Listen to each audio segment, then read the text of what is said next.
വേഷപകർച്ചയിൽ ഞെട്ടിക്കാൻ Dileep. Sethu Sivanandan concepts viral. Social മീഡിയയിൽ ഒന്നാകെ വൈറൽ ഇപ്പോൾ ദിലീപിന്റെ ഒരു പോലീസ് ചിത്രമാണ്. ചുരുണ്ട മുടിയുമായി ചുണ്ട് വീർത്ത് പോലീസ് വേഷത്തിൽ നിൽക്കുന്ന ചിത്രം സേതു ശിവാനന്ദനാണ് ക്യാരക്ടർ. കൺസെപ്റ്റ്സ് എന്ന നിലയിലാണ് സേതു ഈ ചിത്രം പങ്കുവച്ചിരിക്കുന്നത്. വേഷപകർച്ച ചെയ്യാൻ ഏറ്റവും അനുയോജ്യം ദിലീപായതിനാൽ തന്നെ ഈ വേഷം പൊളിക്കുമെന്നാണ് കമന്റുകൾ.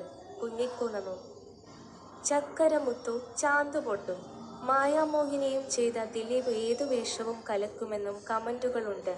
ഹോളിവുഡിലും ബോളിവുഡിലും കോടികൾ മുടക്കി ചെയ്യുന്ന പ്രോസ്തെറ്റിക്സ് മേക്കപ്പ് മലയാളത്തിൽ ആദ്യമായി കൊണ്ടുവന്നത് സേതു ശിവാനന്ദനാണ്.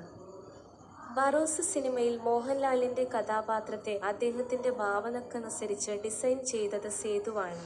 ബറോസ് എന്ന ചിത്രത്തിലെ എല്ലാ കഥാപാത്രങ്ങളുടെയും സാങ്കൽപ്പിക ലോകത്തിന്റെയും ഡിസൈന് പിന്നിൽ സേതുവിന്റെ കരങ്ങൾ കൂടിയുണ്ട്. 2008 BSc പഠിച്ച സമയത്താണ് സേതു സിനിമയിൽ എത്തുന്നത്. 2012 അർദ്ധനാരി സിനിമയുടെ സമയത്ത് പട്ടണം റഷീദിനെ പരിചയപ്പെട്ടു. വിജയരാഘവന്റെ 90 വയസ്സിലെ സ്കെച്ച് ചെയ്യാനായിരുന്നു സേതുവിന് കിട്ടിയ നിർദ്ദേശം. അത് മനോഹരമായി പൂർത്തിയാക്കിയതോടെ അടുത്ത പടവും കിട്ടി. പത്തേ മാരി. അതാണ് സേതുവിന്റെ കരിയറിലെ ബ്രേക്ക് ആയി മാറിയത്. ആദ്യം മേക്കപ്പ് ആർട്ടിസ്റ്റുകളാണ് ഇത്തരം വർക്കുകൾക്ക് വിളിച്ചിരുന്നത്. ഇപ്പോൾ സംവിധായകരും ഇതിനെക്കുറിച്ച് ചിന്തിച്ചു തുടങ്ങുന്നു.